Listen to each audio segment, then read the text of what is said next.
The other passage that looks at the Ten Commandments, or that provides the Ten Commandments, talks about the reason that we rest is because, and again, this is through Moses to the people, because you were slaves in Egypt and God called you out of there. You are no longer slaves. And so there is implicit in that this notion that if we don't rest, we're actually enslaved to our work. We actually are moving away from that notion of autonomy and choice, those components that are so important for engaging work. When you work all the time and you don't have a choice about it, you are not engaged as much as if you have a chance to rest and reflect. And so Sabbath, that idea of resting, does provide boundaries to work, but it also provides us with opportunity. And I want to be careful here because I don't want to look at Sabbath as this instrumental, well, we rest so that we can work harder. I don't think that's the idea that's presented in Scripture, but I do think when people engage in Sabbath, there are some benefits to it as opposed to not engaging in Sabbath. And some of those benefits include the opportunity to rest physically and mentally. And when we rest, it does give us the opportunity to recharge and to be ready for engaging again. But it also gives us a chance to reflect.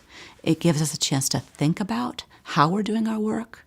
When people have that chance for downtime and for reflection time, they are more creative. There's a lot of data, there's a lot of research out there that demonstrates that.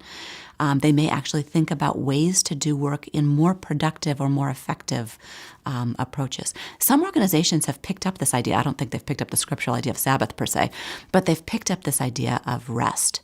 And some organizations, Google is a good example, they will give their employees either a half day or a full day every Friday to do whatever they want to do. There's absolutely no expectation of work that's towards an organizational goal on that day. So you can work with whoever you want to work with, you can work how you want to work, you can work where you want to work. And the goal is just to do something interesting, do something fun, do something novel. And what has come out of organizations that allow for that are these really creative and actually financially very viable approaches to the purposes that organization is trying to meet. So rest allows time for reflection. Rest also allows us time for relationship. It allows us time to interact with other people.